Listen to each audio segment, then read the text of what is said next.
All right. Good morning, everybody. Everybody's got their coffee and their treats. We're ready to go. So, as you guys know, I'm Jane Runsheimer, a family doctor here in Northfield, and I'm also on our Mission and Justice Committee here at Bethel. And we are honored today to have a group of amazing women come and share with us a little bit about a few things that are going on. One is the medical aid in dying bill that's being considered by the Minnesota State Legislature, and they're going to give us some details about that.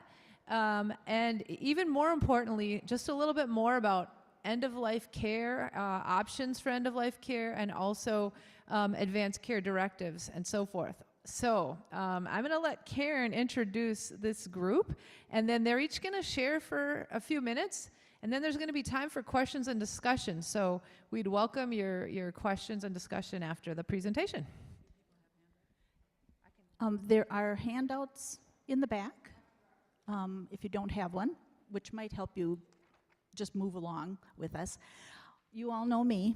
I'm Karen Mader, doing the last push for the blood drive that's next week. All right, so I thought I'd take opportunity to put a push out for that. We're doing really well. We only have 16 slots left. And this is Barbara Kraus, and she is a death midwife, and there was a recent article in the Northfield News about her. And this is Helene Happala, and Mary Carlson, and myself, and how many are on the mailing list, Mary? There's about 40 people on the mailing list. That is the Northfield Aid in Dying Education Group.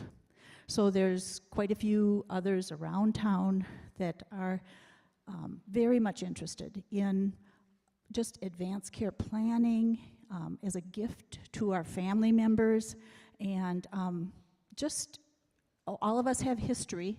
You bring your experiences to the choices you make for yourself, and actually those choices continue to change because you continue to have experiences throughout your lifetime. So I've been a nurse since 1972 and have witnessed and been invited to and privileged to be at first breath and last breath moments that are very similar.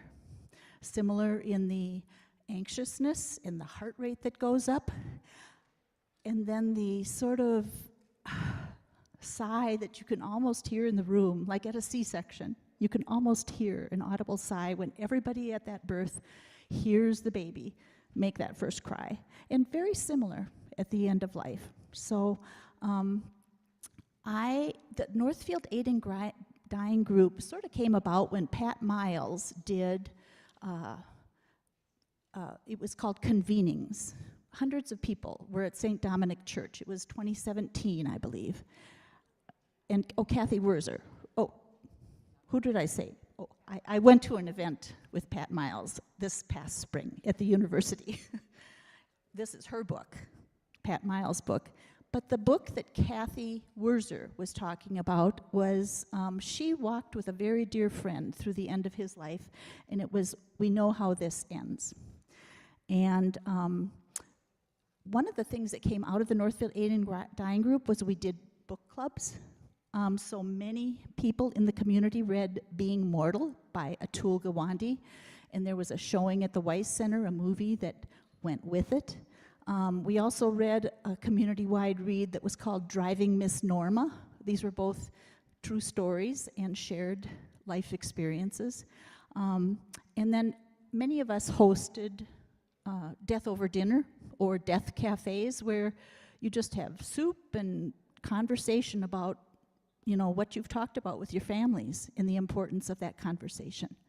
So that's just sort of been how it's evolved. We had probably a little more support when there was Northfield Hospice had a community-wide bereavement coordinator.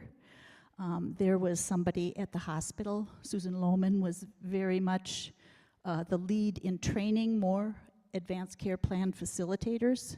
So some of these positions have gone away. So anyway, I think, Helene, are you going to do the next piece? Okay. I'm going to pass it on because we got to move along. There's a lot to cover.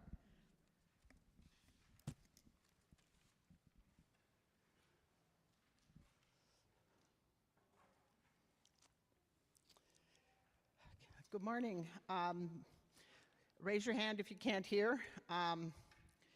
My name is Helene Hoppala, and little closer, okay. See, I'm not, I don't sing or anything, so I'm not used to microphones. But I'm going to talk a little bit about kind of the basics of advanced care planning. And, I just want to say from the get-go that the important thing is to kind of think about these issues. If you have questions, you can contact any of us or Karen or there's lots of people that have knowledge, because we have limited time, so this is kind of a really fast overview, but the main thing with advanced care planning, which some people call like living wills or advanced medical directives, or lots of terminology for it, is to really, number one, to start thinking about these issues, because kind of like Jimmy Morrison said, nobody gets out of here alive. At some point, we all have to deal with having a plan, and like with lots of other things, including like wills about what we do with our property, if we don't have a plan, there's a plan, kind of a default plan that will be used. And with advanced directives, it mostly is going to the people closest to us in terms of family and asking them for help with making decisions. And those may or may not be the decisions that you yourself would want. So the thing is to think about it and to start having those conversations with your family and your friends and the people that you think would be involved. And then to do some planning start making some decisions about what you would want done, what you would want done if you were on a ventilator and had limited brain activity. And then to start documenting that stuff. And then lastly, I think a lot of people think that you do this documentation and then you keep it in a safe place someplace and nobody knows where it is. And that's no good because if you're not around to articulate for yourself or to help with those plans when they're needed, then nobody's going to find them. So, make sure that the people that would be involved, including your healthcare providers, know where the documentation is, how to access it easily. You can always update it. If you do something now and a year from now you decide, oh, I really would want something different, you can always update stuff. So basically, advanced care planning is just that process of thinking about what you would want. Why it's important? Because it helps you, it helps decision makers, and I think a lot of times, I know with some of my own family stuff, people worry not so much. My mom was ready to die. She was more concerned about the process. She was more concerned about how it was going to impact those people that she left behind. And so then, if my loved one is in a car accident and can't make decisions for themselves, and I'm going like, well, I don't know, they never talked about it. I don't know what they would want. That's why we need to have those conversations.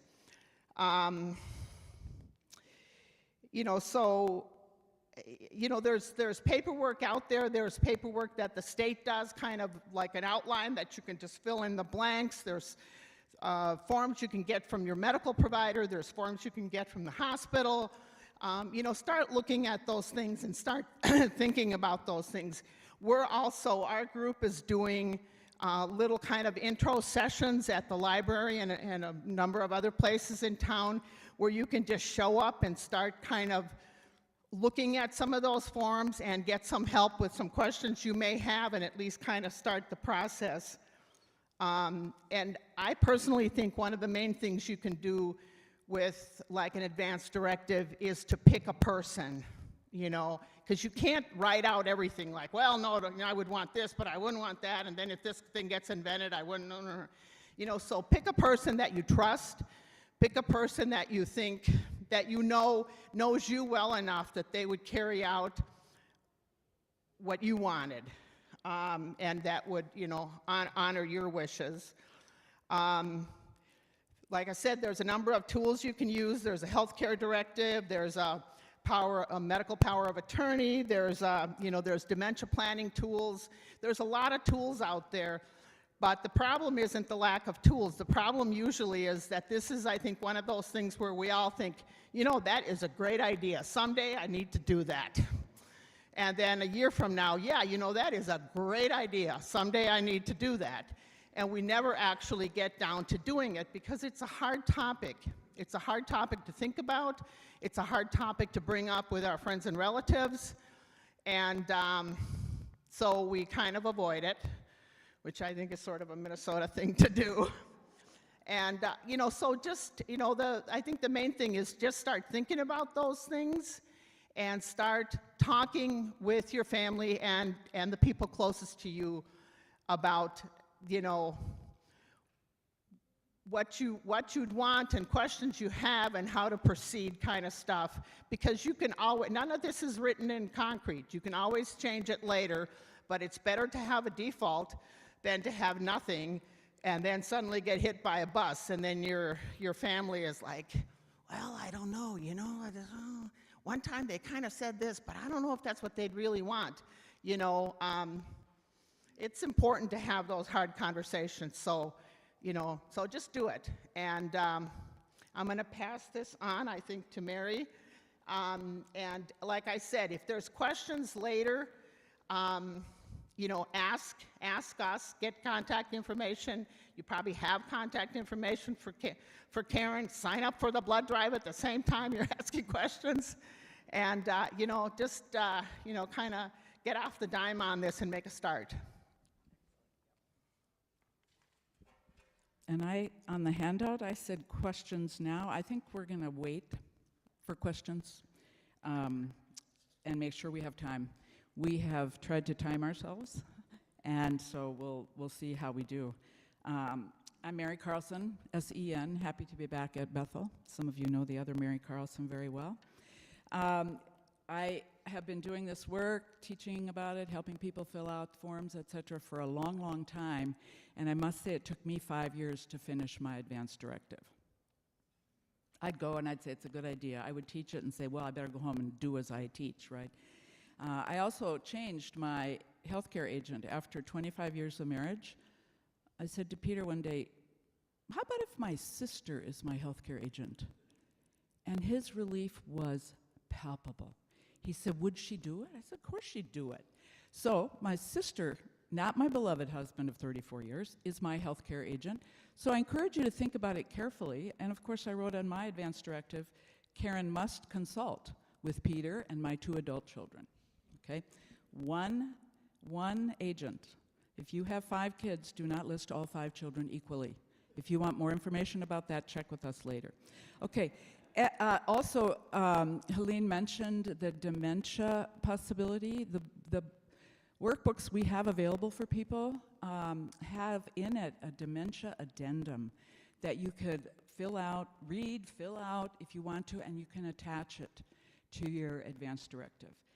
It's a helpful, fairly recent tool, so I suggest we talk about that. So planning is very important, of course. Language is also very important. So what I'm going to try to do into about 10 minutes, 8 to 10 minutes, thanks to Karen Gervais, philosopher in our community and bioethicist, is articulate several potential scenarios that can happen at end of life. How we talk about what happens is really important. And these scenarios can well intersect, of course, but I'm going to try to pull out several different ones. I might not do them in the order that it's on the handout, but I might. So the first is active euthanasia. I'm going to dispense with it quickly because both active voluntary euthanasia and active involuntary euthanasia involve another person administering a lethal medication to somebody to cause their death. Somebody else actively does the intervention, okay? Everywhere in the United States, active euthanasia is illegal, okay? One person causing that other person's death by actively doing the injection, or think Jack Kevorkian, okay? Illegal, active voluntary euthanasia. Passive euthanasia, also known as allowing to die. Anybody in here who's over, say, 65 years old has lived through the right to die movement. With all the court cases that we've experienced, we've come to a point where we say it is okay, morally, ethically, and legally, to actively resist or deny or request to not have life-sustaining interventions. We can say, I want to stop the tube feedings. We can say, I don't want to have chemo. That is essentially allowing us to die of whatever our disease process is if we actively do not start or actively stop a medical intervention. Okay? So that is really referred to as passive euthanasia.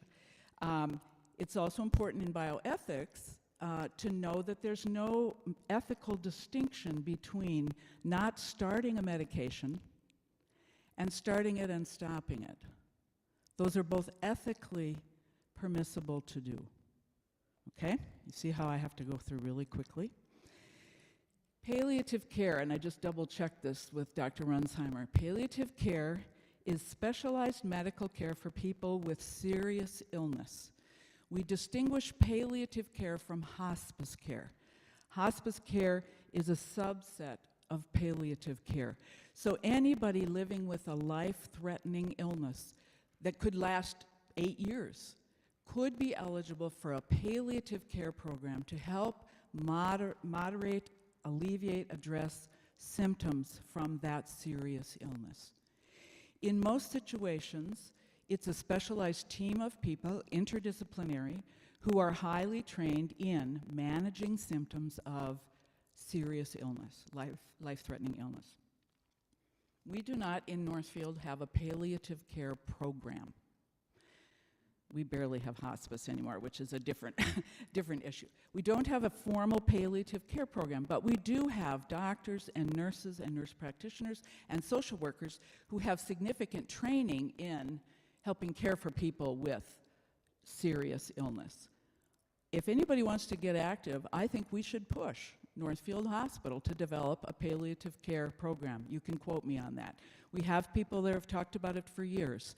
So we don't really have the option. It's much more common in big urban centers. The U has a palliative care program. Abbott has a palliative care program. But when we talk about palliative care, it's a specialized team approach to people with serious illness. Hospice care is its own also team approach to care, but it is for people who have been diagnosed with an illness that is terminal and likely to result in death in the next 6 months. That's a Medicare definition. We know, doctors cannot always know, we know people who've graduated from hospice, including Jimmy Carter, right? But generally speaking, hospice is for people with a terminal illness who are actively dying, likely within the next 6 months. Okay? Subset of palliative care. Okay, I want to talk about pain management. So these are some of the issues that you can think about for your advanced care directive, your advanced care planning process with your loved ones. Pain management involves this question about how we as individuals have tolerance or lack of tolerance for much pain. So to talk with our loved ones with language like this, I can't stand being in any pain. So do whatever it takes to take care of my pain when I'm dying.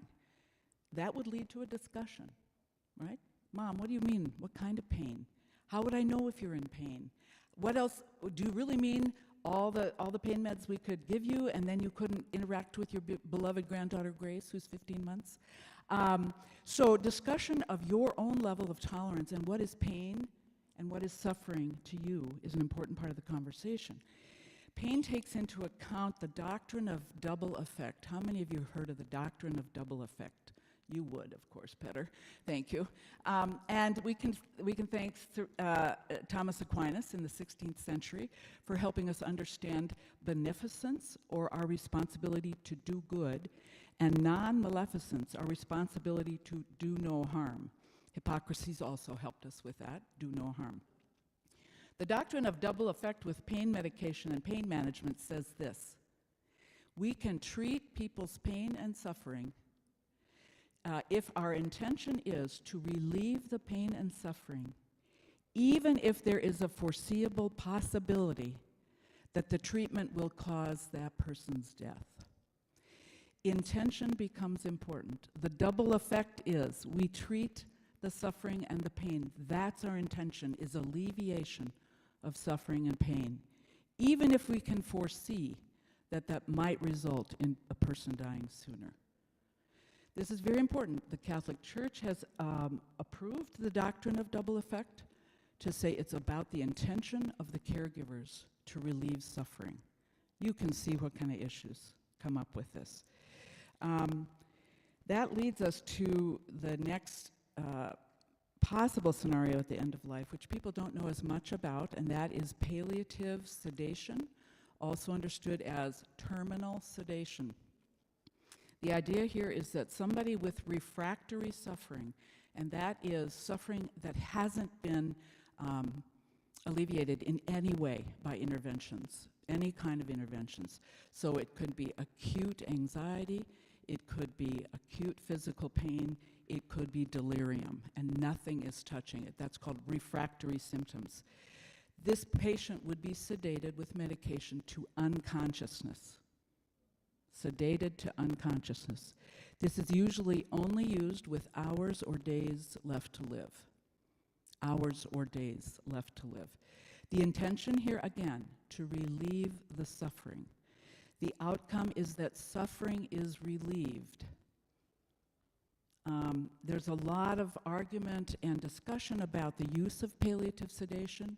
This is, again, a specialized area. Not, is it fair to say, not every physician is comfortable with a conversation around palliative sedation, but it is an option, perfectly legal in all 50 states.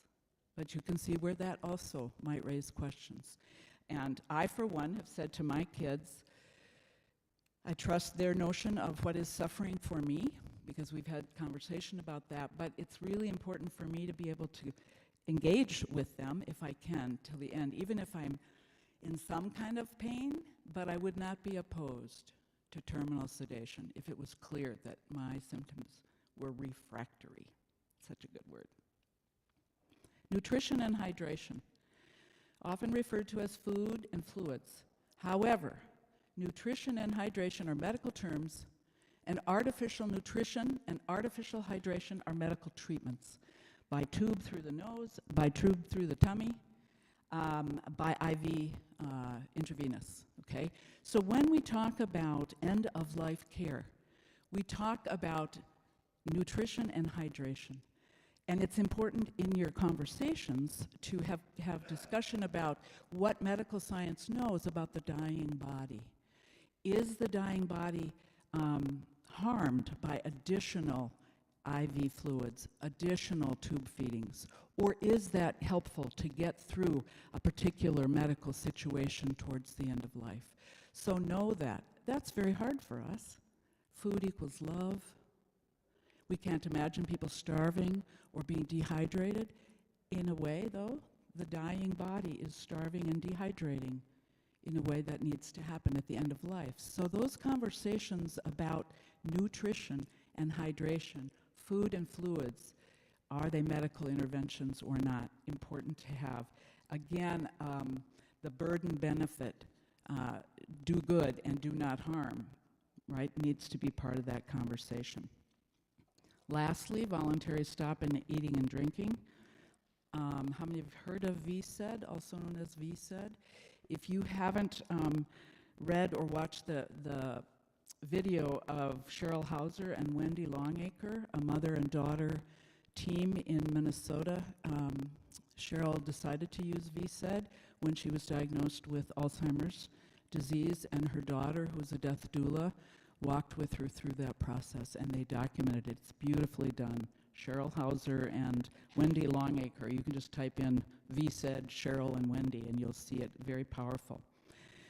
VSED is a conscious and deliberate decision by somebody with decision-making capacity suffering from advanced illness to intentionally refrain from receiving food or fluids by mouth with the purpose of hastening death.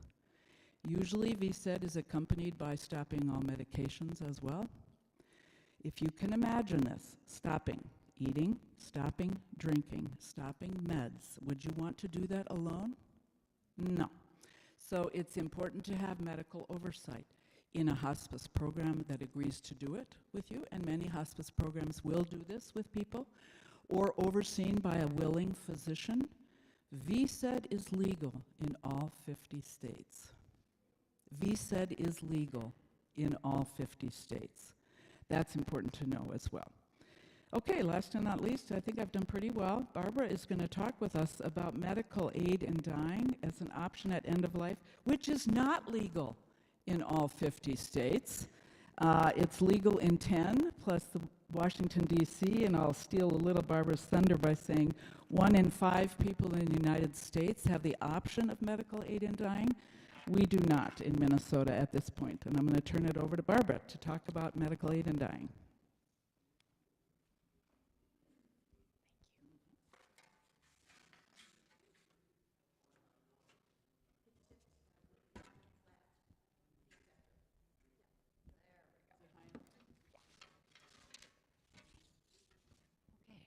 Good morning. I'm Barbara Krause, and I am so pleased that many of you turned out today to get this important information. So, can you hear me better now? Okay. Yes. Okay. I'll start again. I'm Barbara Krause, and I am so pleased that everybody who I see here turned out today to get this important information. It's something that has been in the news, probably medical aid in dying for the last 3 weeks particularly, about what's happening in our legislature. Okay, what is medical aid in dying? It's called MAID for short, M-A small I-D, and it is a trusted and time-tested medical practice. It's existed in the states for 24 years. So that's why it's time-tested. It allows a terminally ill, mentally capable adult with a prognosis of 6 months or less to request from their doctor a prescription for medication. This medication then would need to be self-ingested so that the person can die peacefully in their sleep. Okay, that means that people with dementia are not eligible for this medical practice. That's usually the first question that comes up. And the people in these states, as Mary was saying, 10 states and the jurisdiction of DC, the people who are there use this because they are suffering from end-stage cancer or a neurodegenerative disease like Parkinson's or ALS. Medical aid in dying has a very interesting background. It was first introduced to the United States in Oregon as a grassroots effort from a few members who belonged to the First Unitarian Church of Portland. They drafted an initiative. It was given a hearing in the Oregon legislation in 1991. It failed. Yeah. In 1994, Barbara Coombs Lee, who worked for the legislature and was also privately an attorney and healthcare executive, co-authored the Oregon Death with Dignity Act, and it became law by a vote of 51 to 49. Yeah. However, there was a legal injunction that kept residents from using this law. And so after 3 years of proceedings, including a petition denied by the U.S. Supreme Court, the injunction was finally lifted. Oregon voters then had the opportunity to repeal the Death with Dignity law by a general ballot. Voters rejected the measure. They affirmed that they wanted death with dignity. At that point, there was a hiatus of 14 years before the next state actually approved MAID. In the meantime, 1996, Coombs Lee became president of a Colorado organization known as Compassion and Choices.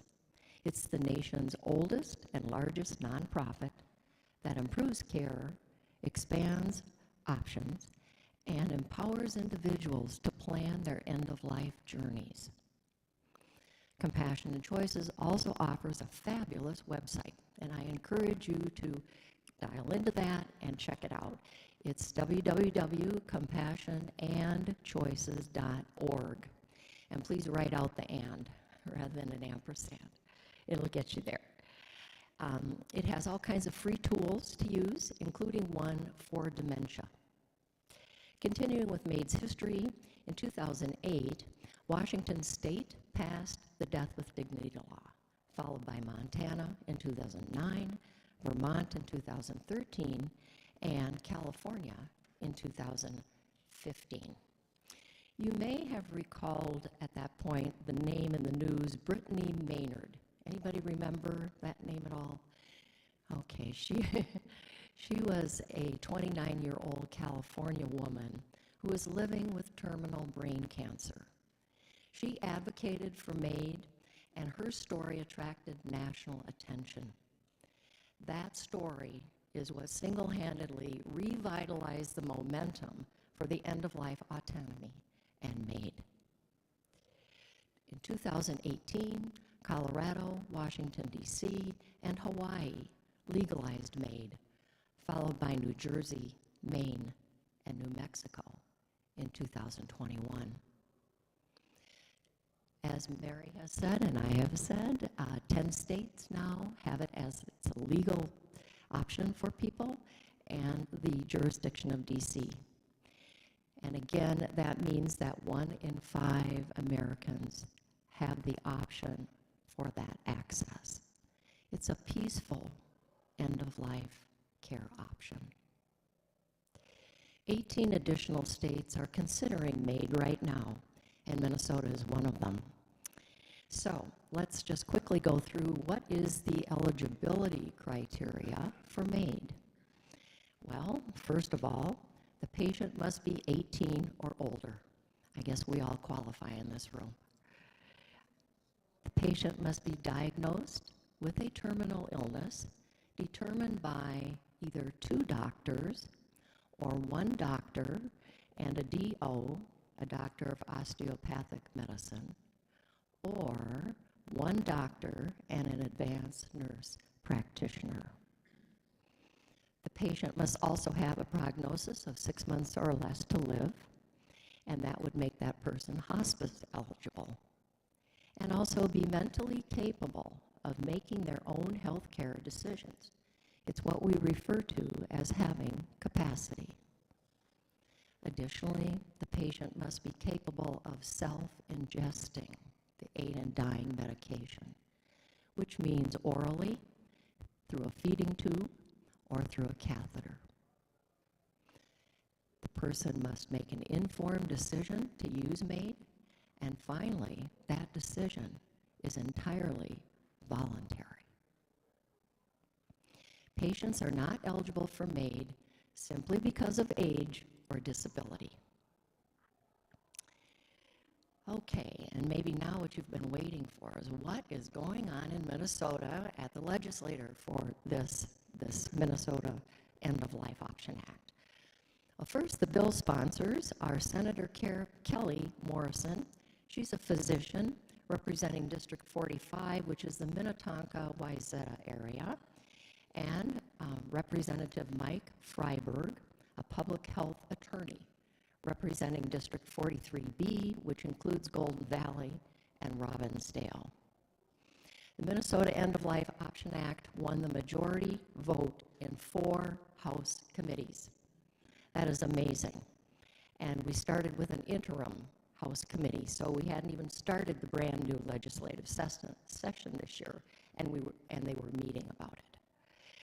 The bill is now in the House Ways and Means Committee. It's the 5th one. And as of today, we still don't have any action going on in the Senate. However, we are so thrilled because this is the most progress in 9 years on this bill since its introduction in 2015. Internal lawmaker discussions are happening, and they're calling them insider baseball, where legislative leaders are having conversations with each other behind closed doors.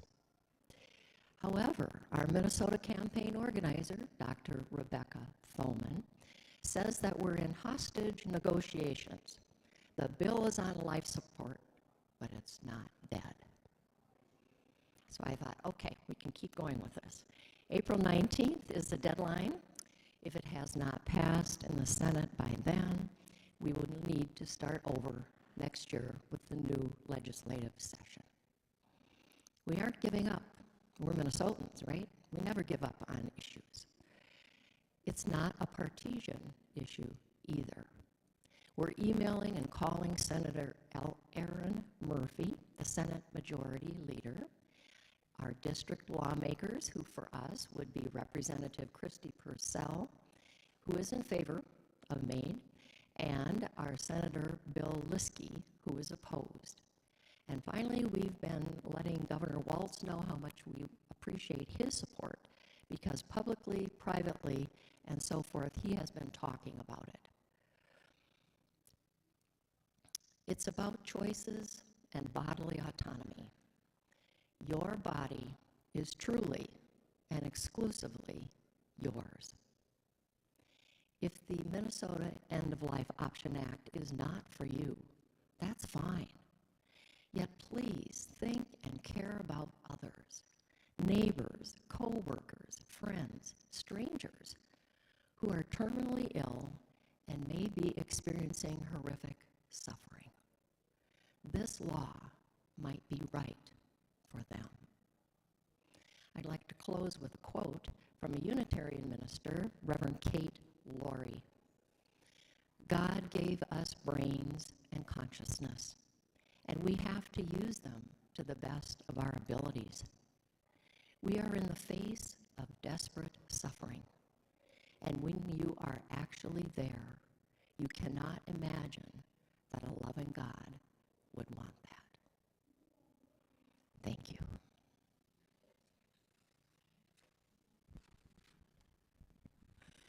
I think we may have time for like 1 or 2 short questions, so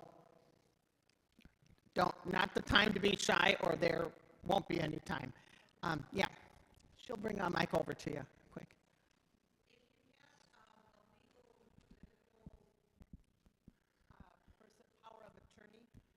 If you have a legal medical power of attorney designate, can you change that without going to an attorney?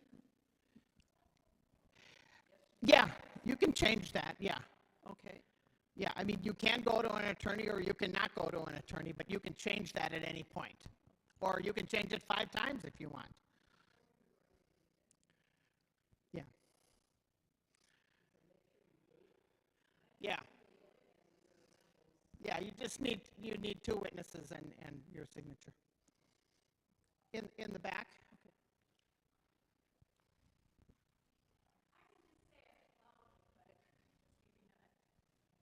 Do you have information for support for the bill that we can, who to write to and what to write, just succinctly? Yes, we do.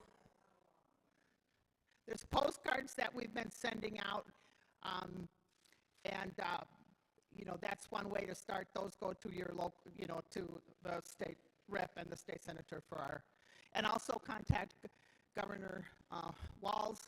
Why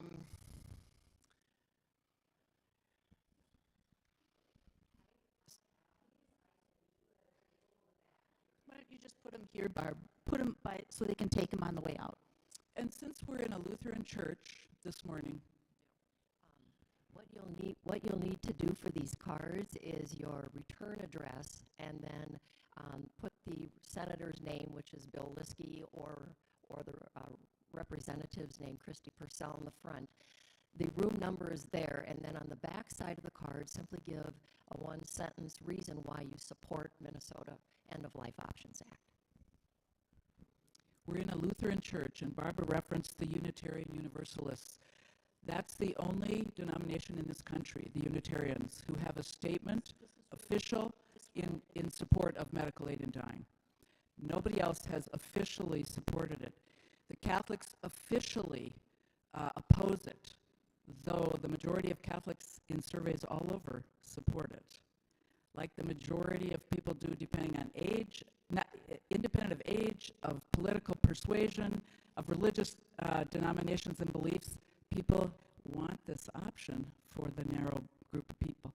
The ELCA has not dealt with end-of-life policy since 1991. I looked it up and I thought, where have I been? Well, I've been at the UCC except my time at Bethel.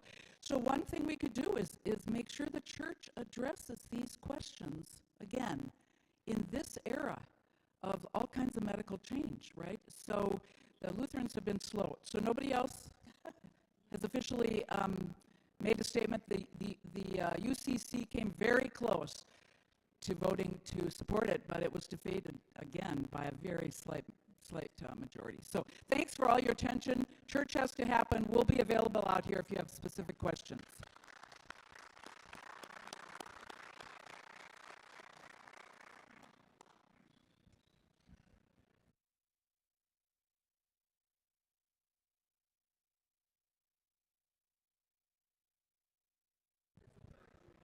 Okay, I wanted to say, of your information sheet, are these